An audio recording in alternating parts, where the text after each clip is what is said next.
You're in the sweet spot, baby. You're in the sweet spot, girl. You're in the sweet spot, darling. It's a magical kingdom in a mixed up world. You're in the sweet spot, baby. You're in the sweet spot, girl. You're in the sweet spot, darling. It's a magical kingdom in a mixed up world.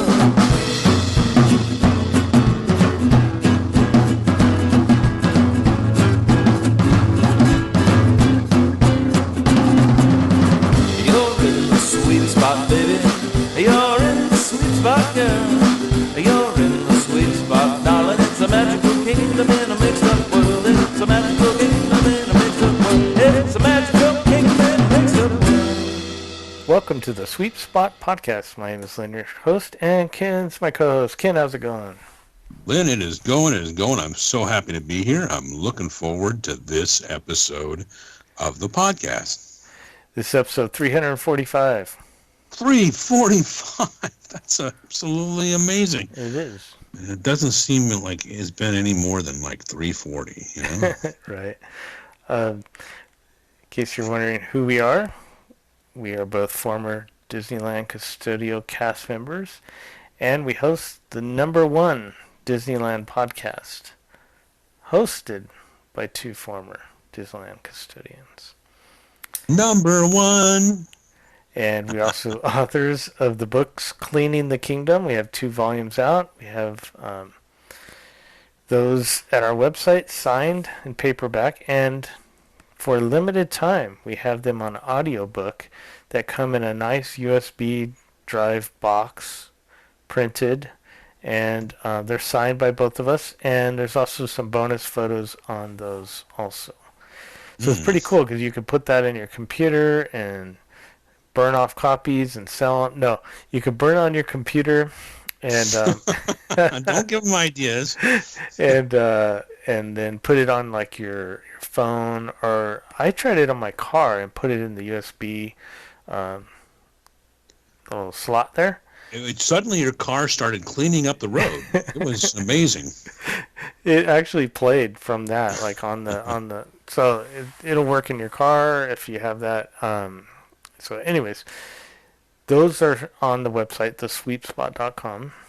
And I wanted to mention the Patreons because it's something special that we have for people that are frequent listeners of the show and like to get more involved and hear more of us. So for $5 or more, there's a bunch of different tiers. So actually, there's a tier, like if you wanted to pay $10, you still get, so there's just, I've had people ask, how can I give more? You know, there's some people that want to give more, and I don't want to stop them from doing that, so I've created a bunch of different tiers, and we will always mention, when we have a new Patreon on our show, mention your name and thank you, and what you get is, you get that, and then you get 1 bonus episode per month recorded by us on various topics. We try to keep them like relevant, what's going on, but sometimes they're not, and they're just, but they're all about Disneyland, our time working there,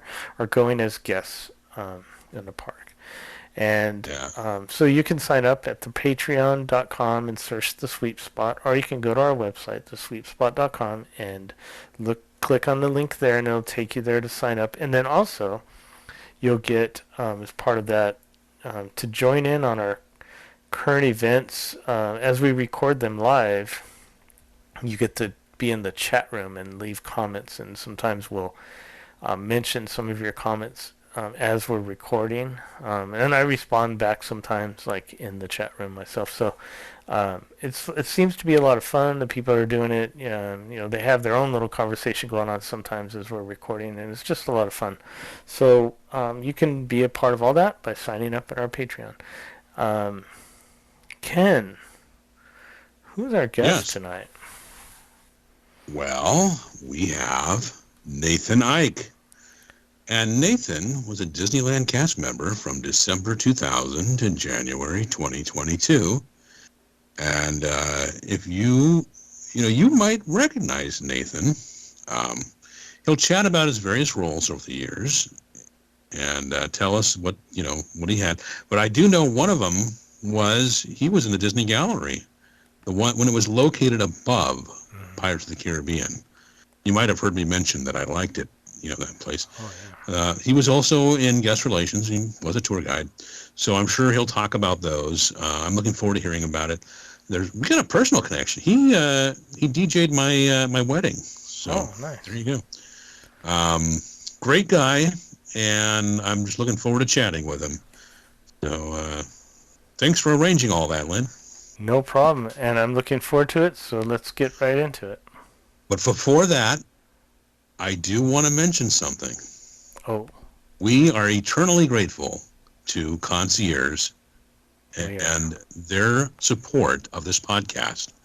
So when you hear about these episodes and you think, I got to get going on another Disney getaway vacation, you want to go to concierge.com and check out what they have as far as offering Disney vacation planning. They're our magical vacation planning partners.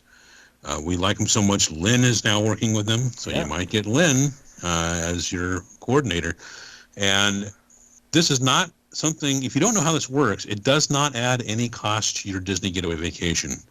So if you're looking to go to Disney World, Disneyland, Disneyland in Hawaii, you want to go on a Disney Cruise Line or Adventures by Disney, book with Concierge because they know what's going on. They're keeping up with all the changes, and they can take you, from initial planning stages all the way to being with you if you have any trouble on your vacation. So they can get you reservations, they can handle some of those problems. It just takes away a lot of the stress and uncertainty.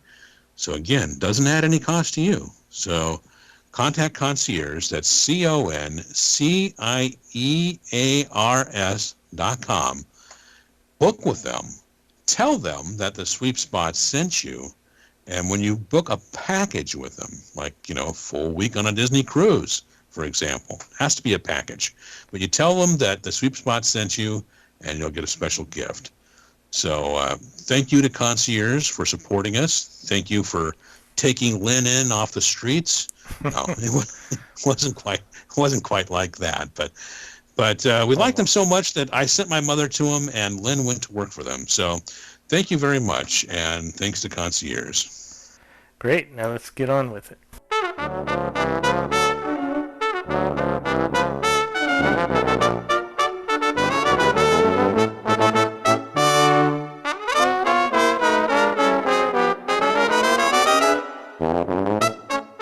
So, Nathan, when did you hire to Disneyland? I hired in December of 2000, right before California, right before Disney California Adventure opened. Okay. They were having a big job fair because they were opening up the new park, and I had just gotten into my first year of college at that time, and so I had always wanted to work at Disneyland. That was my goal. So I said, well, it's a good time to go, and I went down to the casting office over at Team Disney Anaheim, and they actually hired me the same day that I interviewed, which was really cool. So wow. And so my first location, I was actually hired into merchandise at Disneyland, and I started folding T-shirts in the Main Street Emporium. Sounds good. So you were hired in merchandise the first time. Well, and how long did you stay doing merchandise for? I was in merchandise for about 5 years. Steadily, I got into what's called collectibles. That's all of the super expensive breakable stuff. Yeah.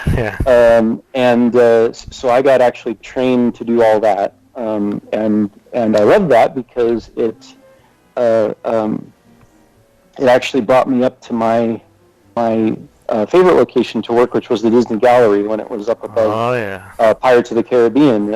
And that's actually where I met you guys for the first time. Yeah, I know we have fond memories up there. That place, we really miss that. Disney Gallery. It rings a bell, but I'm not sure I remember that. Well, I never talk about it. Well, now it actually occupies a little corner of the Main Street Opera House lobby. Yeah. That's now technically called the Disney Gallery. It's moved about 3 times since it closed. Twice since it closed. So. Yeah. So when you're up there, tell us what that was like. Yeah. What was that like? Oh, that was a lot of fun. I loved working up there. Primarily because it was the only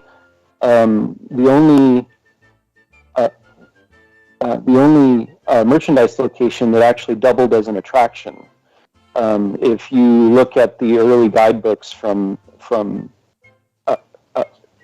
that time, from when it opened in 1987 all the way till it closed in 2007, you'll actually see that the gallery was listed on both the attractions list and the merchandise list for for New Orleans Square. And it was cool because we not only got to sell merchandise, but we also got to give the guests tours of the gallery. When it wasn't particularly busy, we would just grab some people, or if somebody was genuinely interested, we would actually do a little tour of the gallery. There were 2 versions of the tour. You could either do the actual the exhibit that was on display at the time. We had a little tour for that. But the one that the guests seemed to really love was the one that we called the Walt's apartment tour, because as you guys probably know, before it was the Disney Gallery, the space up there was actually intended to be a private apartment for Walt and his family, and so we would actually take the guests through the rooms up there and just sort of explain to them what the room was going to be, and point out the little sort of the little hidden treasures that were still there at that time. Like, for example, in the far room, we called it the blue room because it was because the wallpaper was blue.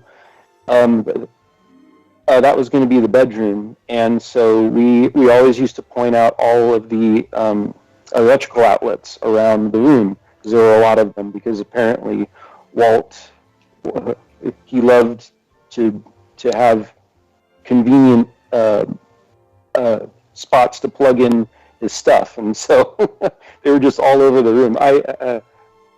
Because I honestly don't remember how many there were, but there were actually quite a few. And I loved working up there because we had our own private bathroom up there for the cast members. Yeah. We used to have to clean that one. Oh, that's right. Yes, that's right. You guys did do that. Clean isn't really. I mean, it's the easiest restroom in the entire park. Right. Oh, for sure. Yeah. Because it was just gallery cast members who would use it, and the place was clean. Yes. Yep. Yeah, I just absolutely loved that location. The first, the first exhibit that I worked when I was sent up there was the 100 Mickeys exhibit from Eric Robeson that was done for Walt's 100th birthday. Eric, who was an Imagineer and is now a great, talented freelance artist, he did 100 different portraits of Mickey Mouse, and they were done on all kinds of different media. there was one I remember that was done on a piece of paper grocery store bag. There was one that was done on a nice canvas. It was just all over the place, and they varied in size. But they were all for sale too, and they all got sold eventually. So nice. That was the one thing about the gallery, that they always had those like book signings or artists, up there doing signings.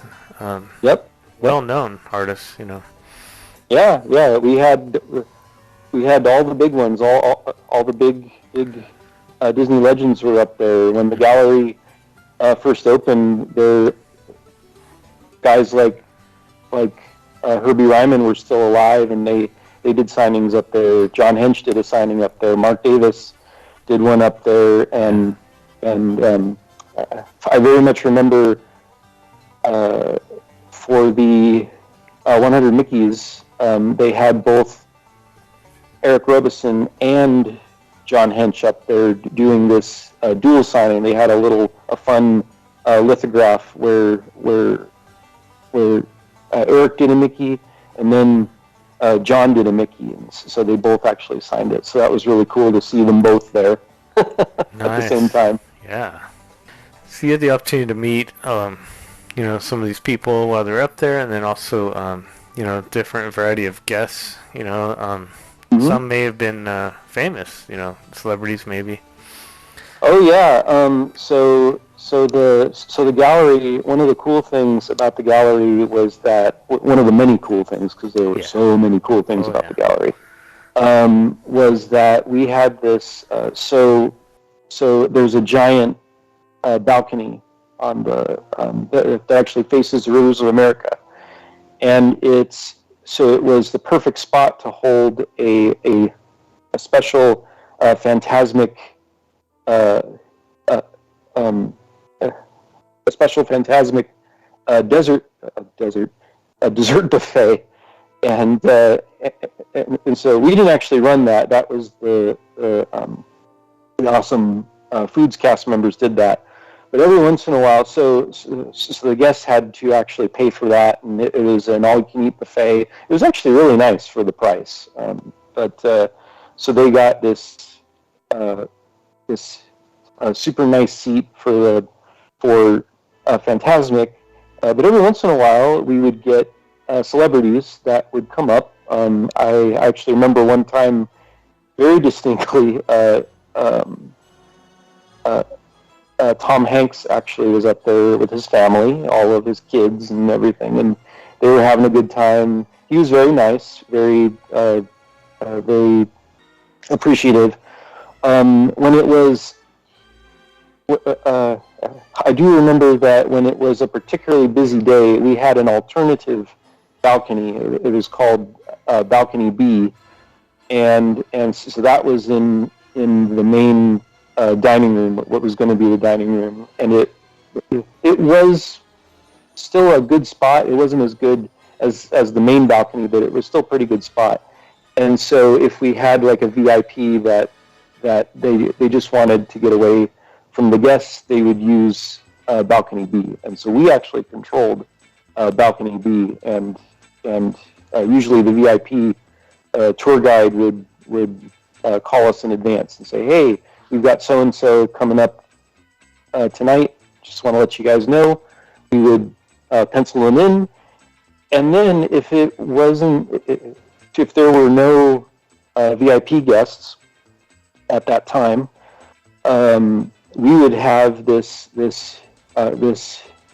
great opportunity to make the day for a guest, which was great. And so if there wasn't anybody scheduled for that, we would just grab a guest who say that we noticed that they had like a birthday sticker on or something like that. We'd say, hey, we have this great balcony for Phantasmic. Would you like to partake in that? And 9 times out of 10 they would say absolutely.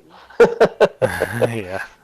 So we had a very nice we had a really cool thing going at the gallery, and I just loved that it was just that it was more than a store. So yeah, it was almost it wasn't a secret, but definitely wasn't anything that if you were just a normal, guest that didn't come all the time, you probably wouldn't even know. I mean, there were the signs at the bottom of the stairs, but they weren't totally obvious on what exactly it was, Right. Right. Yeah. Yes, and somebody would have to be willing to walk up the stairs, and it's Right. like, a lot of guests were just like, no, let's hurry on to the Haunted Mansion or whatever. Right. Yeah. Yes. Yeah. We had a bunch of regulars that would actually come up. Regular annual pass holders that would always come to visit us every weekend, and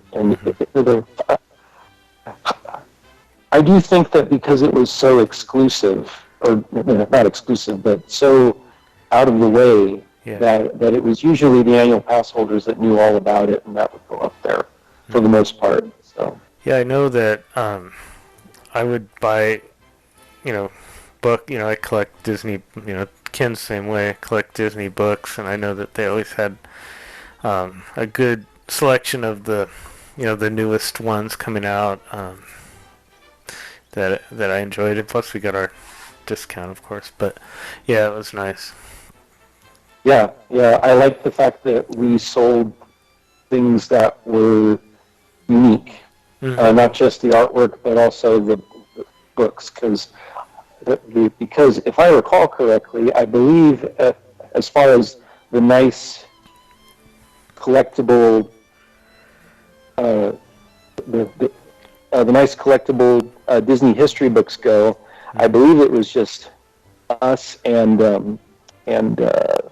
Disneyana down on Main Street that actually sold those books. Yeah, yeah, and then so because I was trained in collectibles, I not just worked in the gallery, but I also worked at Disneyana too. Oh, okay. So I could just go back and forth between the two.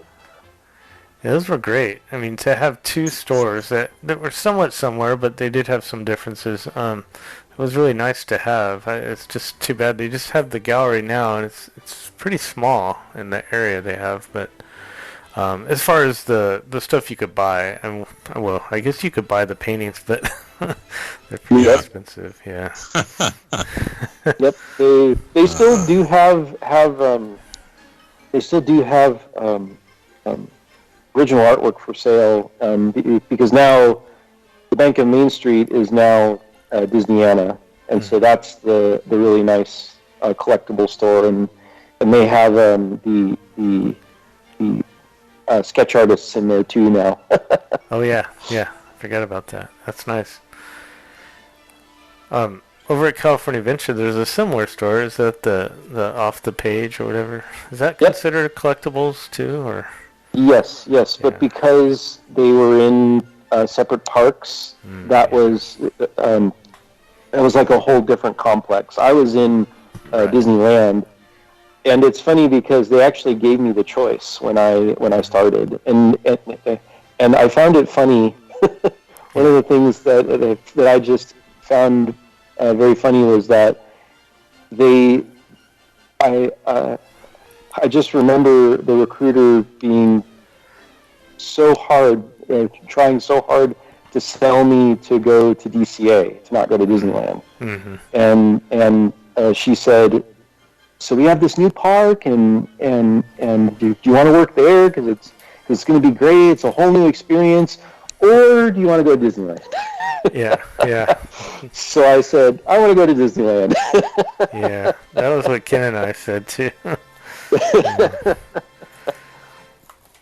It was tempting because of the seniority. They show you'll be this high if you go over there. In seniority. Oh yeah. Ooh, that sounds good. I've only been here at that time. I'd only been there, maybe 2 years, and I thought, ooh, that sounds good. That's enticing. But I couldn't leave.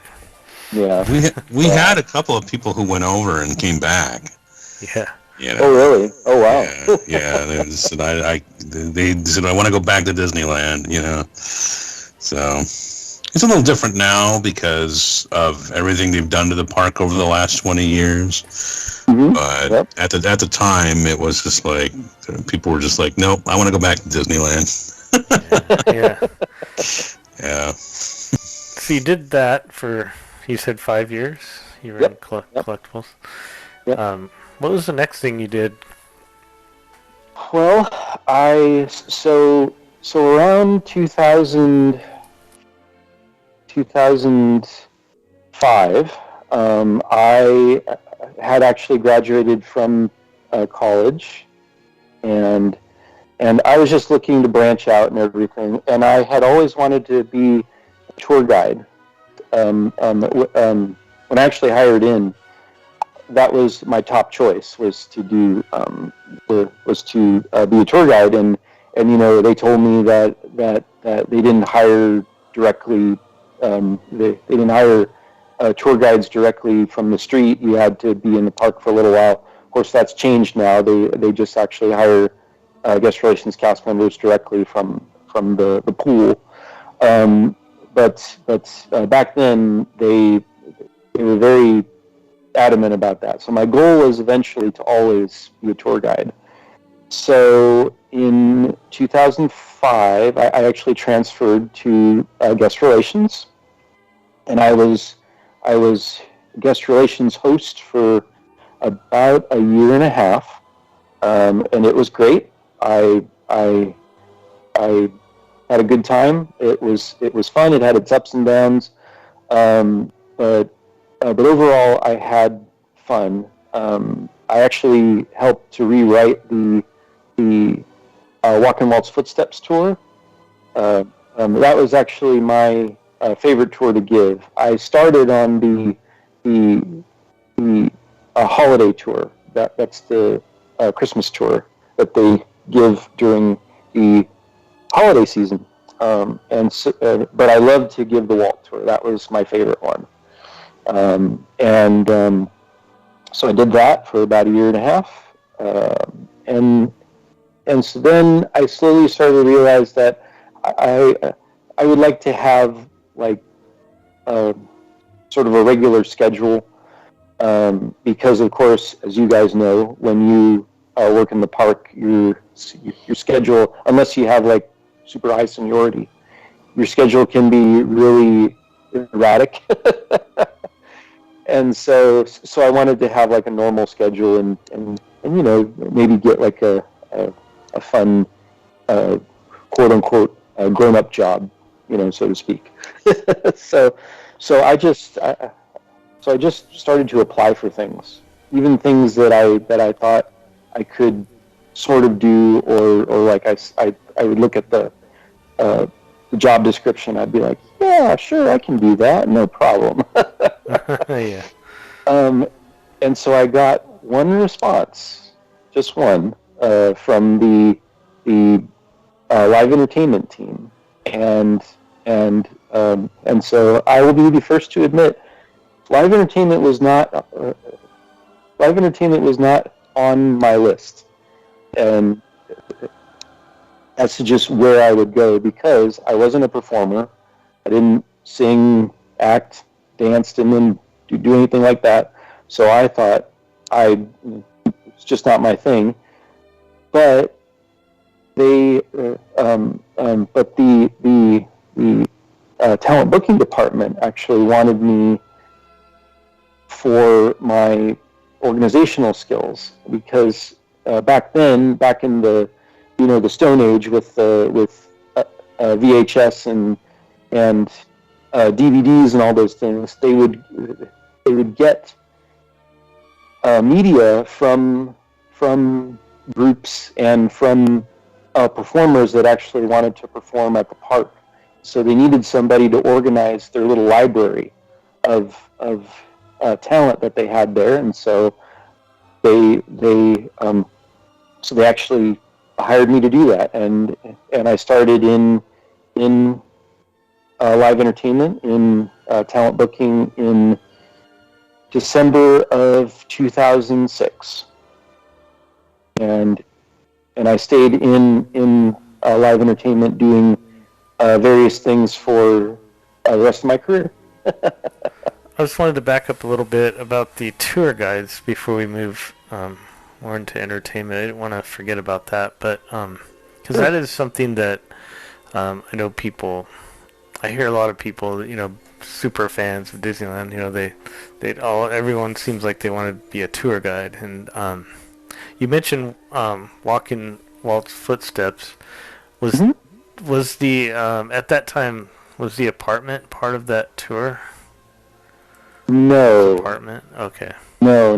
That bit came later after I left. When I was there, it was primarily all on stage. There were no backstage portions. In fact, the closest thing that we got to a backstage portion back then was we actually would go to the tiki room as a part of the tour, and then we would actually hold the next show so that we could speak with our tour group in private inside the tiki room. So it was just us and the group and the tiki room cast members, and then we would actually bring out a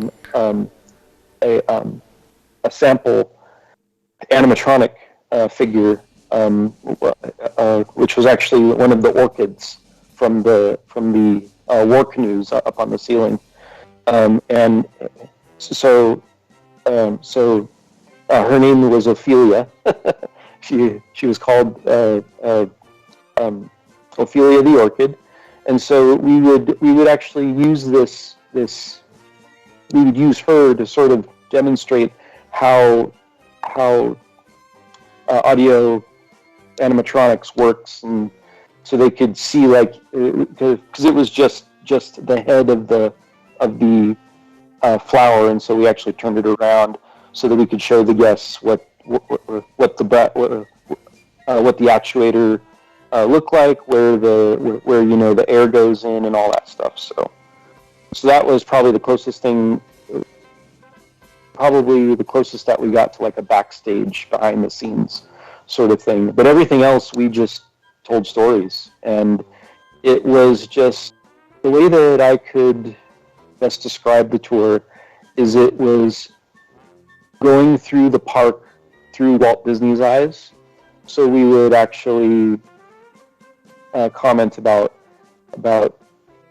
Main Street being a representation of Marceline, Missouri, and Walt's nostalgia for the past and all of the Disney animated features that are in Fantasyland and Frontierland, and then we go to Tomorrowland to talk about his fascination with technology. We'd ride the train for a little bit, and we'd just go all over the park, and then we would end the tour in the Disney Gallery, give the guests the gallery tour. So I already had a little leg up on that, which was awesome. Yeah, that's cool. I already knew that part of it. Yeah. So then we would actually end the tour at the gallery with a lunch in the courtyard of the gallery, and since it's actually customary for the host to dine with the guests, we got a free lunch every time we did the tour, which was awesome. Wow, that's a good perk. Yeah, super nice. Well, plus, food up in the gallery. It was always somewhat plentiful, even when I was a merchandise cast member up there. There would always be leftovers from the Fantasmic buffet at the end of the night, and the Fleet's cast members would say, got some goodies for you, and we would just raid the table. Yeah. So you'd mentioned you went into live entertainment, and you was kind of in charge of was it like a library of DVDs? Yeah, so different groups would actually bring send us through snail mail what their CDs, DVDs. Some even still did VHS. Believe it or not, it was around the time that the world was slowly converting to DVD. So Right. and then because they would want to work at Disneyland, and so about once every 2 weeks or so, I would actually gather up all the new stuff that we got in the mail, because as you can imagine, we would get quite a bit of stuff Yeah. from people, and so all of the talent booking directors, we would all go into a conference room, and I would show them all the stuff. I would go, say for example that we had 5 groups that day that for those 2 weeks that actually submitted stuff to us. It was never 5; it was more like 20. but Yeah. but just for the sake of brevity, say that it was 5, and so I would show clips of these groups or this performer, and so all of the booking directors, there were 3 of them that I worked for, and they would all say yay or nay, thumbs up, thumbs down, and so if they went thumbs down, they would go into the round file, which is what we call the trash. Okay.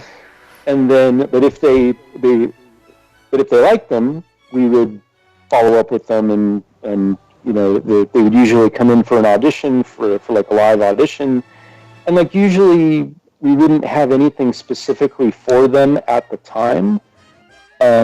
But if something were to come up, we would say, "Oh yeah, there was this great rock band that Nathan showed us like a couple months ago. We should probably contact them to see if they would like to work." So it was always like that. And then slowly but surely, I got more responsibilities. I was actually the first person in my role, so I sort of got to. So I got the fabulous opportunity to actually make it my own, which was really fun. And I worked with a lot of very supportive people, very wonderful people.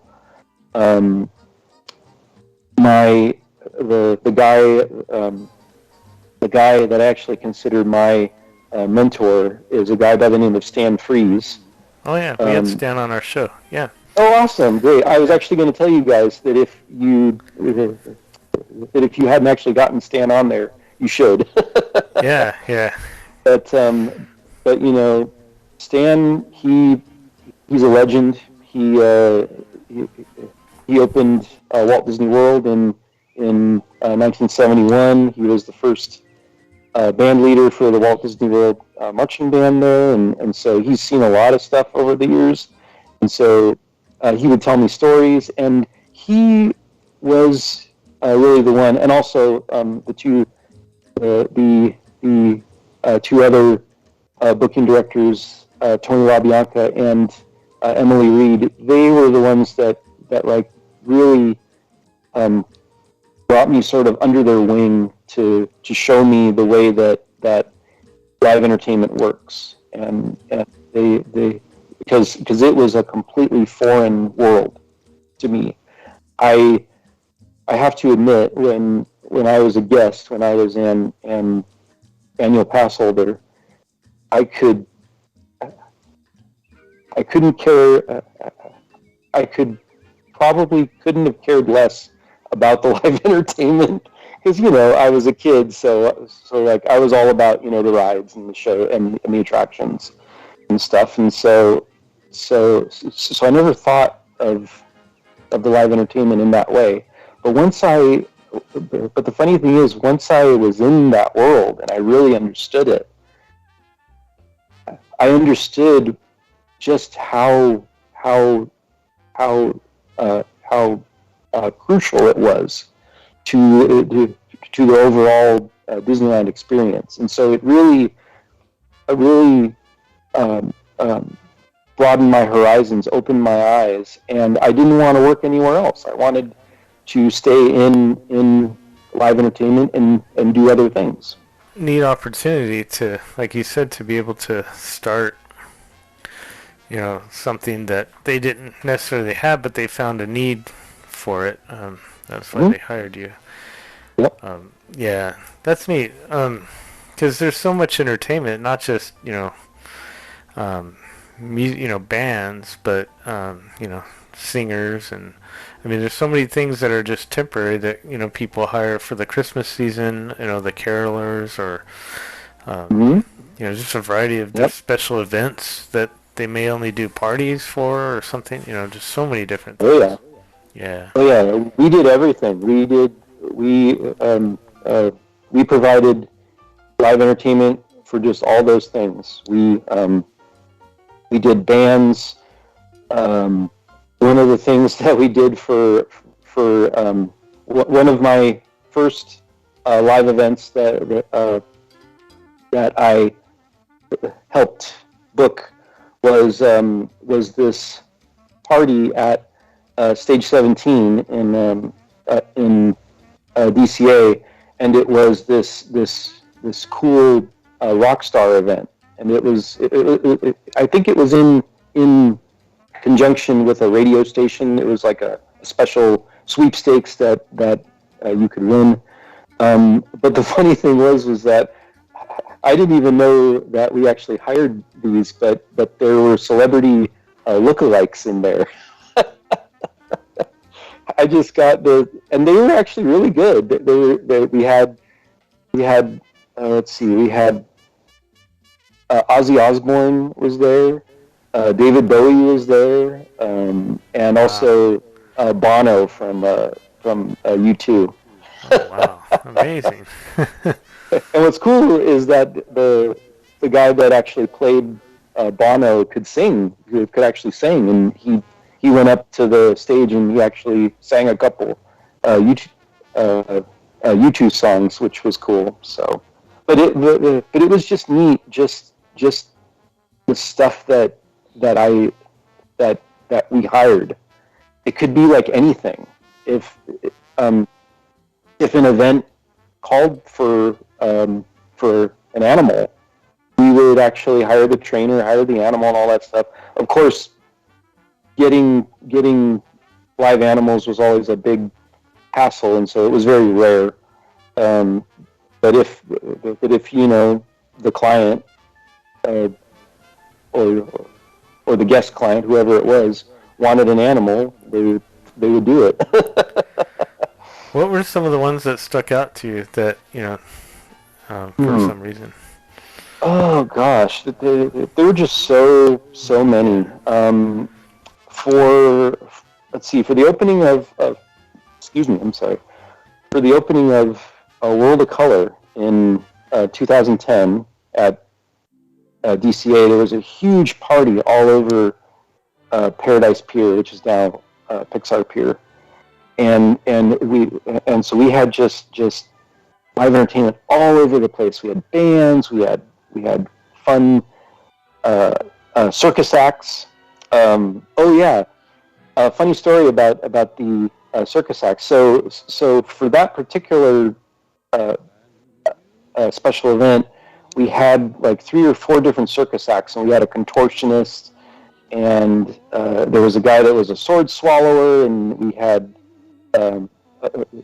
this giant named George. That was fun, but the coolest one, for 2 reasons, was there was a gal who actually balanced on like a giant ball, and she would twirl this smaller ball on an umbrella while she was doing it. So she was actually walking down the boardwalk on a ball while she was balancing a ball on on an umbrella, and so it just amazed me.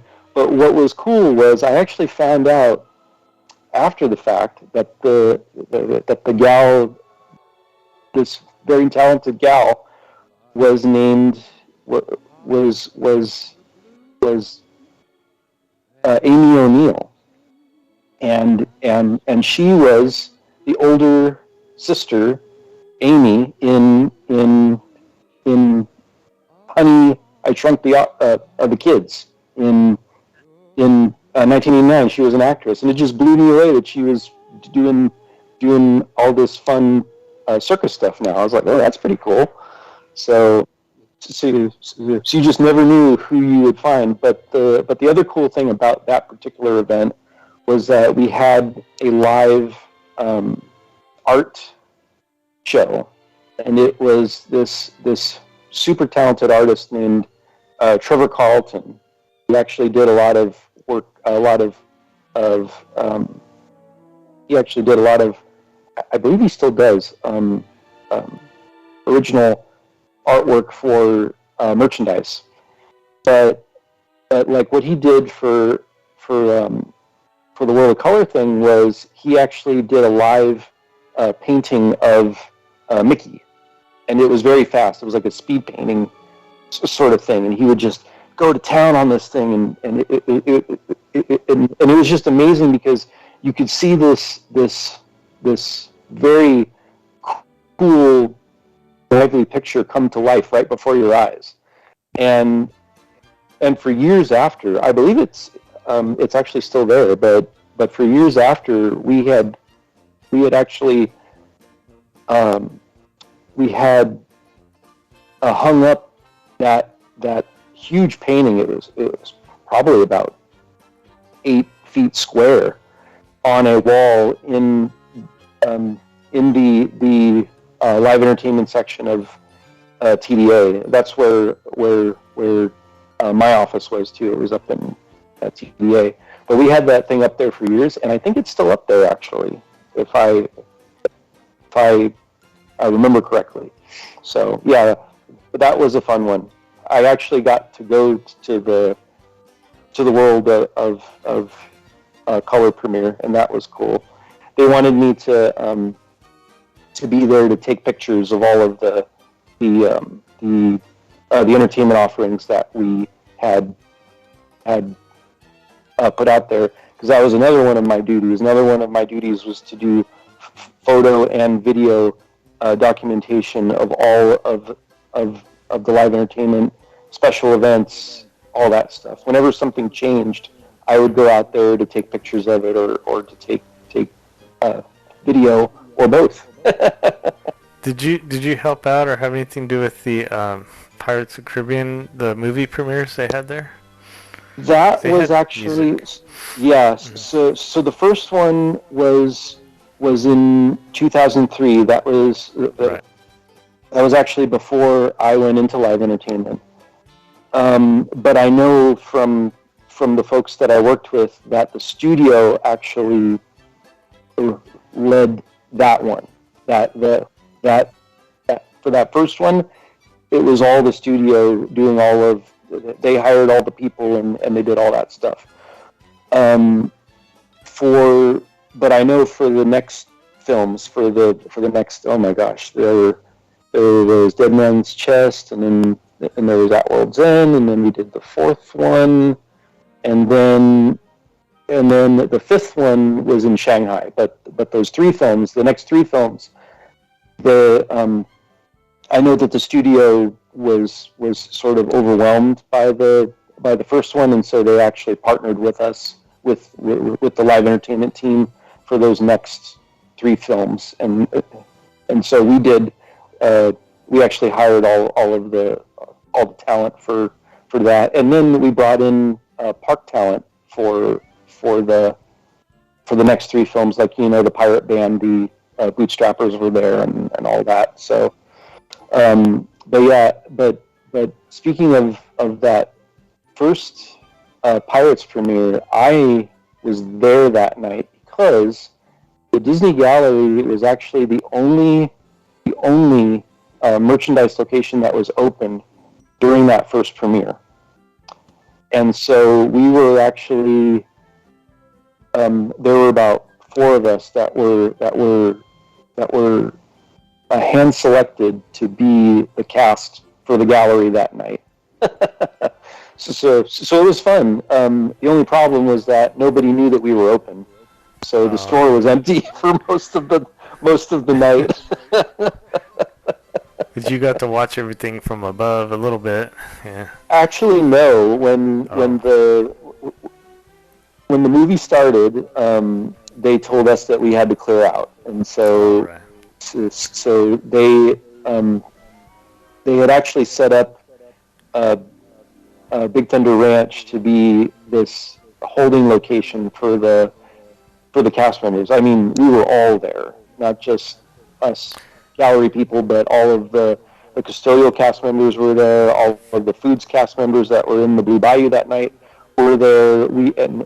And so we all had to sit in the festival arena while the movie was actually going on, which was weird because all the lights were out. Yeah. All the lights were out. It was actually pitch black. And we just kind of sat there and did a bunch of nothing for 2.5 hours, and it was so weird, and so I remember my manager was there, and like he kind of looked around and said, "Oh, okay, this isn't right. This isn't safe because it's dark and everything."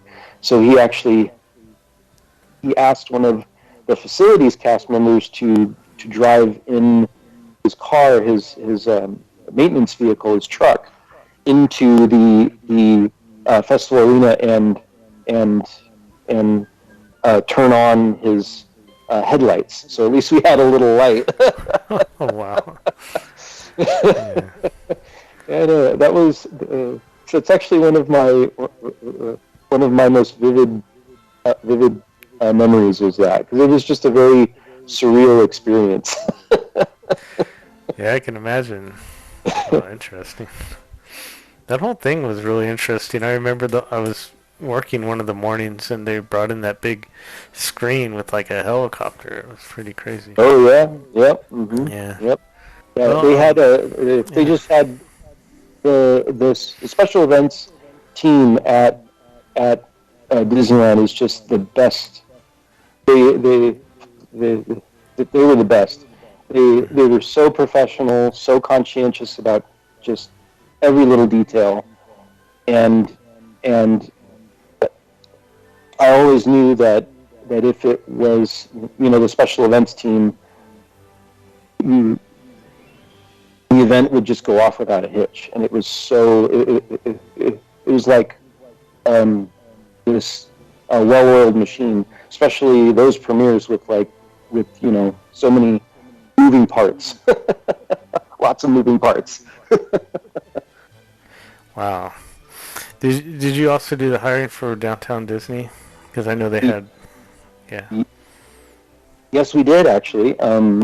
Stan was the guy that brought music to Downtown Disney. When it first opened, there wasn't anything there. The only stuff that was there was the stuff that was inside all of the restaurants. Some of the restaurants had their own live entertainment, but it was Stan who sort of realized that we need to sort of that we needed to sort of differentiate Downtown Disney from like the Glendale Galleria or Ontario Mills or like some other or even Universal City Walk for that matter. And so the place was just dead, and so it needed some live entertainment. And so I remember Stan telling me that he just found people to perform at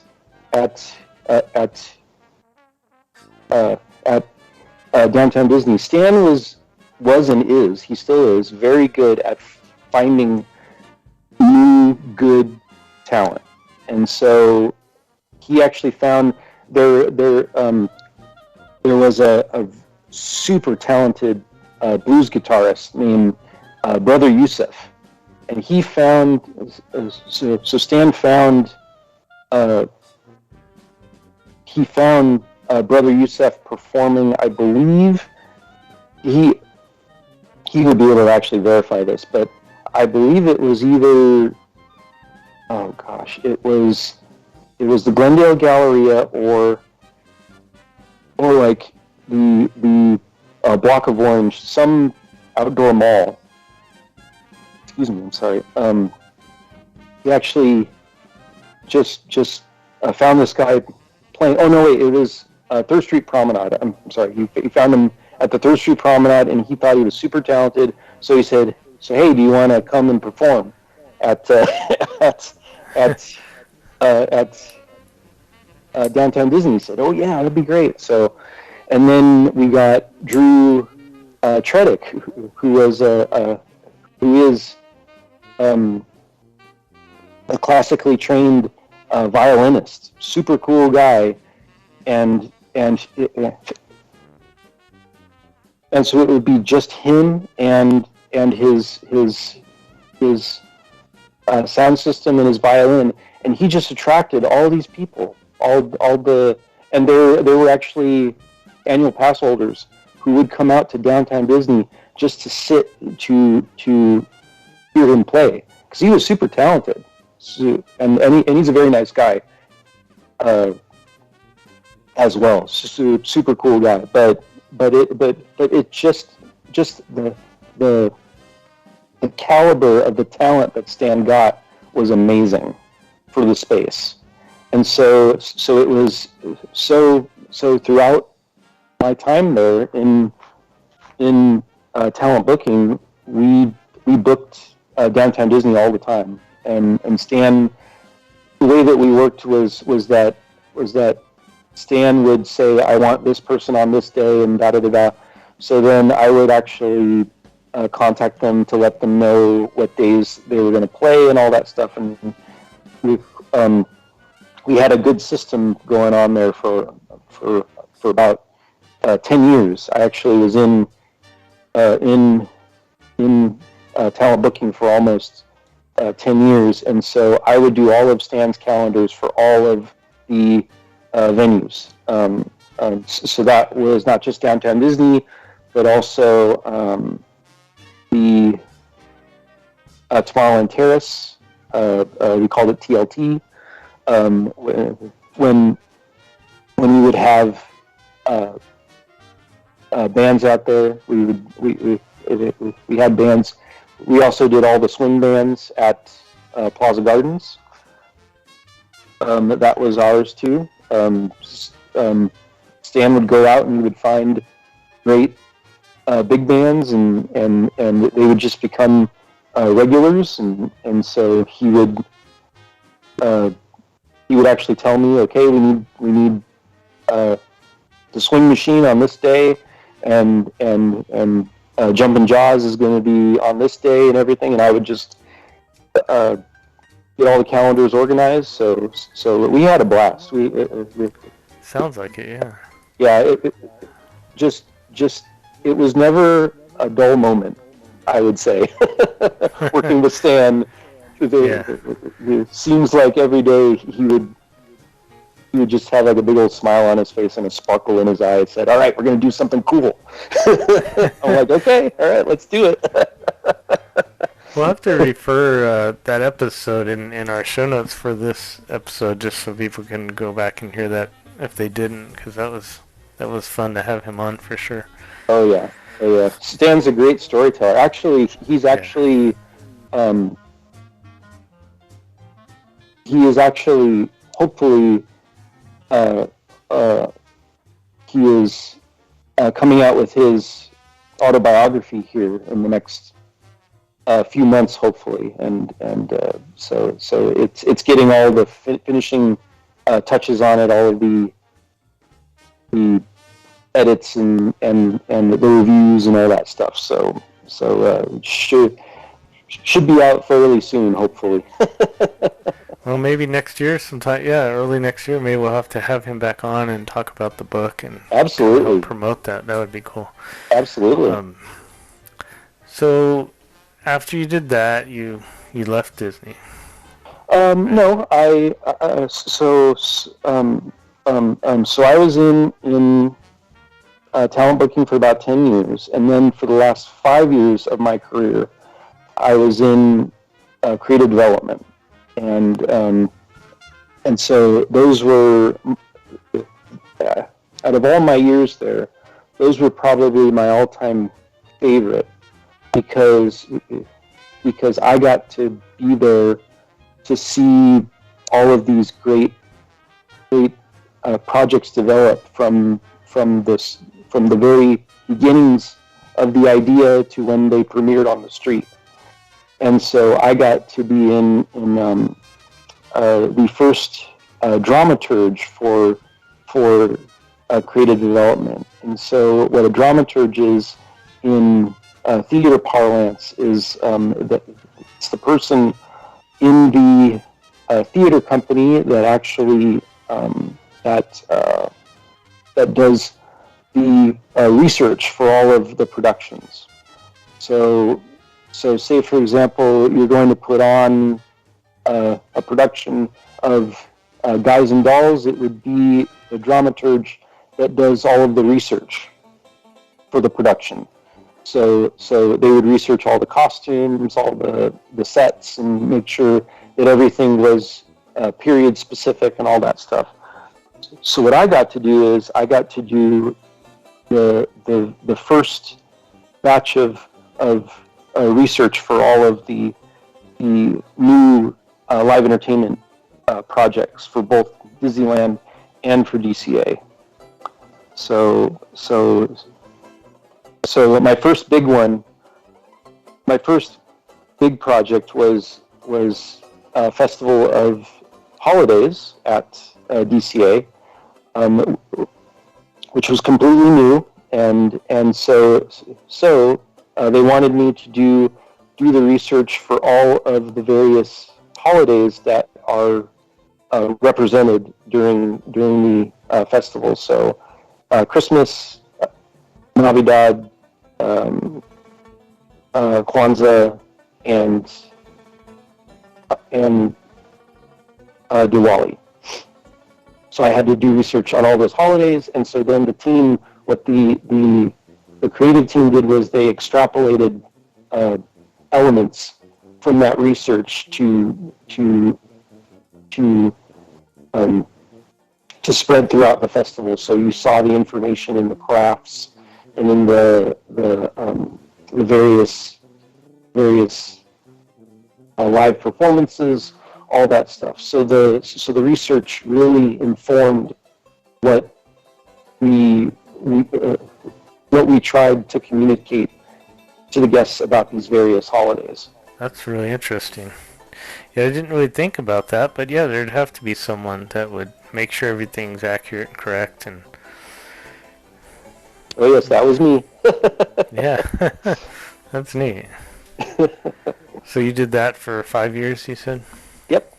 And then in early 2022, I left Disney, and now we live in Tennessee, and it was mainly just the Lord telling me that I had to move on, and it was just like a better setup for my family, and it's just a better living situation now because my wife, she stays home now with our 3, and they're thriving, and so that was the main reason why I chose to leave. I could really feel God sort of pulling me here. Try as I did to stay, but I do actually still have I still have a very good relationship with all my friends at Disneyland and Live Entertainment. They're still awesome. They're still doing good work. I'm seeing all the stuff coming out of there, and it's still great. So I'm just I'm just sort of cheering them on from afar, you could say, and yes. So then I'm also working on various Disney-related projects. I just actually started a blog in June to because one of the things that I did during my last 5 years is I sort of became the de facto historian for live entertainment because I love Disney history, and so I studied. So I studied live entertainment history for about 8 years during my career there, and it's just an absolutely fascinating story. I learned quite a bit. Got to talk with some of the people that aren't Disney legends, but they should be. Yeah. I got to talk to all those folks. I got to hear stories from them, and I'm still good friends with all those folks, and so one of the goals of my blog is to sort of tell those stories, to make sure that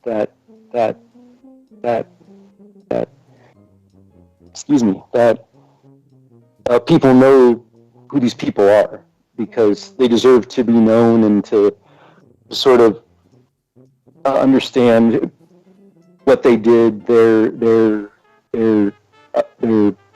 contributions to the whole story, to the history of the park. So that's one of my goals for the blog. So if people want to come, to go check it out, what's the name and how can they find it? Yeah, sure. So the blog is actually called Spark Catcher. It's called Spark Catcher, all one word. And the actual the web address for the blog is sparkcatcher.wordpress.com. And so yeah, the name actually came from my friend Joshua Harris called the dream machine that the Dreamfinder rides in Journey into Imagination.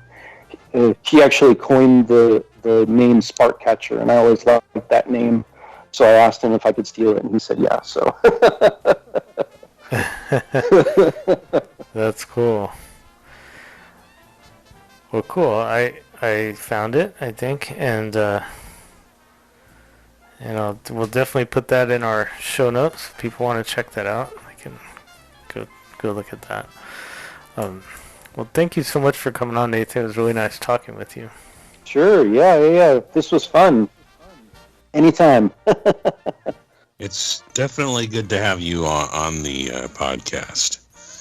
So, and for, there's a whole lot more that he was involved with other than Disneyland, Walt's barn stuff, and yep. All kinds of stuff. So, you can read about stuff on his blog and find out more. Okay. Well, that concludes episode 345 of the Sweep Spot podcast. I like talking with Nathan. That was great. Yeah, what a nice guy.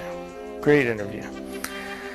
But we say that concludes the podcast, but we have so much more to talk about right now. There's always so much more. So, let's always talk more about it. So, yeah. We don't have any new reviews this week, but we need them. So because they're very important, they help people find us and all that stuff. So if you have not left a review yet, please go over on iTunes, Apple Podcasts, and leave a review, and we will read the review on our next episode. So go ahead and do that. We would really appreciate it. It really helps us out the most. So thank you. And also, don't forget about the Patreon. You can join us and get the bonus episode and join us in our live chat when we record our current events once a month. So you can join that at thesweetspot.com and click on the Patreon link, or go to Patreon and search The Sweet Spot. You can, over at our website, speaking of that, you can get our audiobooks, like we had mentioned, in the USB drives. You can get our paperback books all signed. We have links to t-shirts. There's several different designs over there. And we also have our show notes on there from our current events and from the main topic, and much more over there. So you should definitely bookmark that and check it out. I wanted to I haven't said this in a while, but I wanted to thank Disney Chris, who provides a lot of the background music that I use in our shows. Just wanted to thank him because he provides me with a lot of this music, and you can go over and check out his website, disneychris.com, and listen to all, just everything, history of Disney through audio. So yes, it's very good. So anyways, I think that's it. But just keep in mind, next episode will be a current events episode. That's what we do. We alternate the main topic and 1 week, and then current events the next. So next episode, we'll catch up on everything that's happened at the Disneyland Resort in the last couple of weeks. Great. Thanks a lot for listening. We'll talk with you next time.